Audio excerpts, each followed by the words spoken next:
Any business or entrepreneur out there knows the power of leveraging social media to grow their business. Unfortunately for most, it seems impossible to gain any traction. After being in the digital marketing space for over 14 years, I know it works and I know it doesn't. I've seen people succeed with their social media and I've seen people fail. In this episode, I am sharing my 8 tips that will help you succeed with your social media.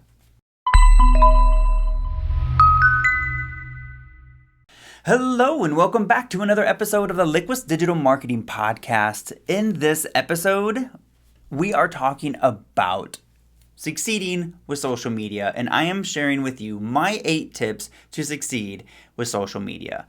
Okay, let's jump right into this. So the very first one is on the list is having the right mindset. So I think what we get wrapped up into the social media world and we get this feeling that if we can't make social media work, then we're not going to succeed in our business. I think it would be better to look at social media as it's just a tool to help you grow. So there are so many businesses out there that are crushing it right now and aren't even using social media. So social media isn't a requirement for a successful business. It's just a tool. So it doesn't matter necessarily what level you're at. All it is, it's just a tool to help you grow and to help you gain reach and to help you connect with your audience. So think of it as a tool. Don't think of it as a lifeline or a representation of how successful you are in your business, because really, it's just a tool. That's all it is. It's just there to help you grow and connect with your audience. Okay, so change that mindset.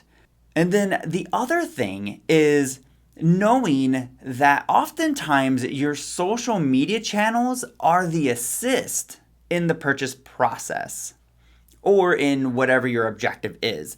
So usually social media isn't the scorer on the team, the person that's scoring all the goals. It's the one that's assisting getting those scores, right? So think of it that way. So I recently had this conversation with a actually successful growing business owner, and they said to me that they think they were going to stop really investing their time and energy into social media, and they actually have been going pretty strong on it.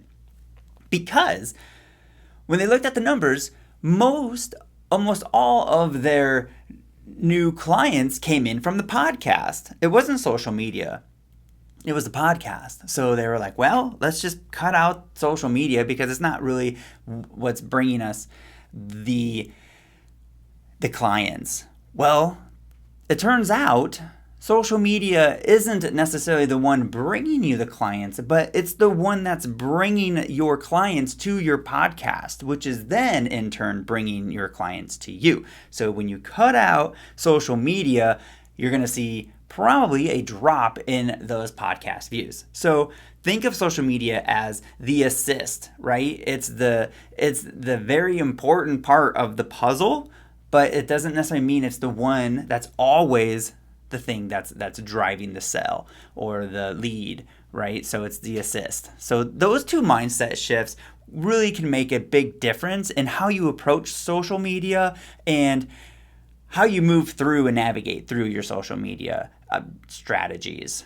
Okay, so the next one is knowing your objective. So I think this is where a lot of times people really kind of fail actually when they come into it, because they come into with really an unclear objective. And your objective can change, but you need to know, like, what is the driving force behind, like, what are you trying to get out of being on social media? Because you don't need to be on social media. What do you want to get out of it, right? So is it building connection? Is it bringing awareness to your product, your service, or your brand? Is it to list build? Are you trying to drive people into your other community off of social media? Is it to drive traffic to your website? Are you just trying to educate and bring awareness around a particular problem and educating an audience that will then turn into buyers? Is it to drive people to your podcast? What is your objective? And I think you really need to sit down and clearly define your objective. And you can have more than just one, but you should have one main one secondary one, and really start there and know what you're trying to do with it. Because then once you know what you're trying to do, then you know what you should be measuring. And that way you're not chasing these metrics that don't matter. Okay. So create an objective, know what your objective is, and stay focused on that objective. The next item is a big one, and this is where I think, again, most people fail with their social media, and that is staying consistent. So I see this a lot, and I used to be, actually, I'm pretty good now, but I used to be really bad at this, and hands down, easiest thing to fix, and that is being consistent. When I say being consistent, I mean picking a consistent schedule that you can stick with throughout time and still successfully handle your business. So if the experts say you should be posting 4 times a day, but you can't physically do that without sacrificing your business, then you shouldn't be doing that. If you can do once a day, great. If it's 2 times a week, great. Pick what you can do and stay consistent with it. And then in the future, as you maybe get better at it or find new tools to help you or bring in team members that can help you, then maybe now you can expand and do a more consistent or more posting more often consistently. So I would say you're better off being consistent than you are just shotgunning it when you got time, right? So, okay, today I'm going to throw out 5 posts, and then I'm not going to hear from you again until, 3 weeks from now when you do another 10 posts, and then another month goes by, and then you do another couple posts, and then I randomly see a story, and then, oh, wait, here's a tweet. And so, no.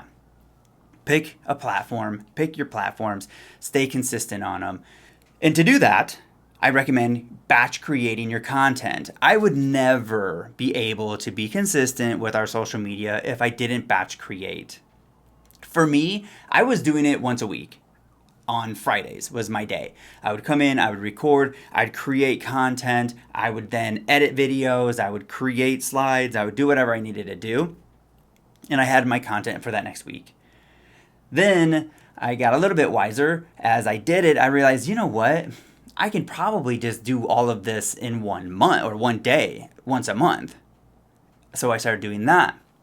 It took me the same amount of time. I dedicated 1 day. Before it was 1 day a week. Now it's 1 day a month. So I save all of the time of setting up and tearing down and all of this stuff. And now I can just come in and I can knock out all of the content. So anyway, my point is batch create. Create your scripts, create what you're going to do, and then come in, create it. And now once you have it all created, the other piece of the puzzle is posting it, right? So now you have to post it. So I recommend using a tool like Buffer or there's like Tailwind. That's probably more for Pinterest and Instagram. There's a ton of them. They're escaping my mind right now. You can really just go Google it and find a ton. I use Buffer. It's good for what I need it for. But research them and see what they offer and what works for you, because it's different for everybody. So anyway, that is using an auto posting tool, so that way you're not spending your time in your day having to post all of this stuff. Because yeah, it's one thing to create it, it's the other thing to post it. So now the day comes and, oh wait, you got distracted. Oh man, now it's almost the end of the day and you haven't posted yet. Now you got to go post on all these platforms. No, that's not going to work either. So that's the other fail point, is posting the content. So use an auto poster. Batch create your content, use an auto poster out there. Now the next thing is a big one, and that is making sure you're posting the right content.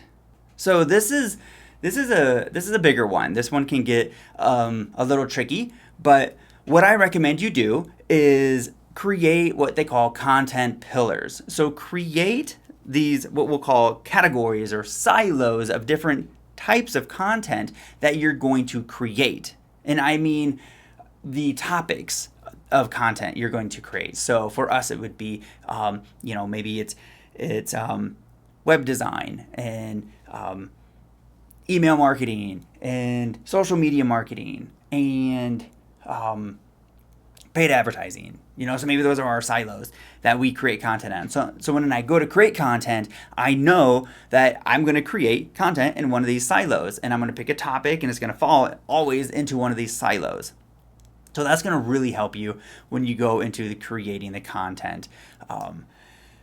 So the other thing I look at when posting the right content is sometimes you just have to start posting content, right? And seeing what people react to, because you might not know until you actually just start doing, right? You have to just do it, get the feedback, see what works, see what your audience resonates with, and then, now you know what people like to hear, and people like to, what type of content people want to hear from you. So posting the right content is a big one, but really it's just kind of researching those articles, researching what people are asking. Some websites to do this is Answer the Public is a good one, where you can put in a topic and it'll give you a list of questions that people are actually searching for. So that will kind of help create ideas. And once you start creating ideas, more ideas come. So, but I think if you know what you're posting about, then it keeps you focused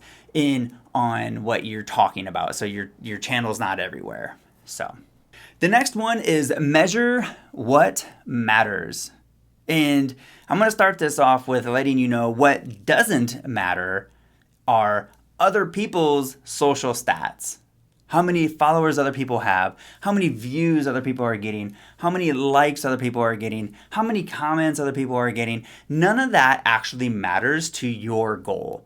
What it does help you see, if you're looking at that, is maybe in your industry what's working and what's not working, what's resonating with other people, but that's not a measurement of your success. So when you go to measure things, you want to measure things that matter to you. So if your goal is list building, then what you want to be looking for is how many people have joined your list because or came through social media. So that would be something. If you're looking for, online sales to your product, then through social media, then you want to be looking for how many sales did you make. It doesn't necessarily matter. The main metric isn't, how many views did you get? Yes, maybe you want to kind of pay attention to that, but you really want to measure the things that matter. So let me see if I can come up with some other ideas. Here's another one. So if you're looking to grow and connect with your audience on social media, then one of the things you want to be doing is commenting. You want to try to spark comments. You want people to leave comments, and you also want to reply to those comments, right? So this is where you actually build the relationship and rapport with your audience. So one stat to look at is, and I know TikTok does this really well, is you can see how many comments you've had for that period based off of the previous period. So you can see if you're getting more comments, if you're getting less comments. So this will help you kind of gauge how interactive and how much connection you're creating with your audience. If people are just viewing your videos, then it doesn't have as much impact if someone's actually commenting, right? So I would rather have 200 views with comments of people that are engaged versus 10,000 views that people didn't do anything with. Like, that doesn't do me any good. So that's really the point, is to measure what matters. The other tip is, when you're on these platforms, you start using the latest features. So for example, and this isn't that late of a feature, but Pinterest has these idea pins, right? They're kind of like their stories. TikTok has stories. So these are new features that are coming out. Instagram has Reels. So Reels are becoming not so new. But what is new is, I think now they have interactive stickers in their Reels. So Start using those. Like when a platform releases a new feature, they want people to use it. And when you use it, then they're going to push your content out and give it more exposure. And that's what you want, right? So start using the latest features and it will start to get you more traction on the platform. The next bit of advice, if you're not already, is to start incorporating short form vertical video into your strategy. So everyone's very aware of TikTok. Everyone's very aware of the Reels, right? That's short form vertical video. So you are going to have to, at some point, break down and come up with some way that you're going to incorporate this into your social media strategy.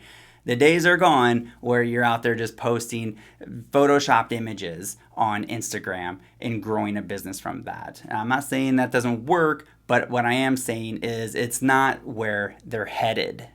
So really, you need to start looking at short form vertical video and how you can start implementing this into your business. So a couple tips is, I think what holds people back is just being on video.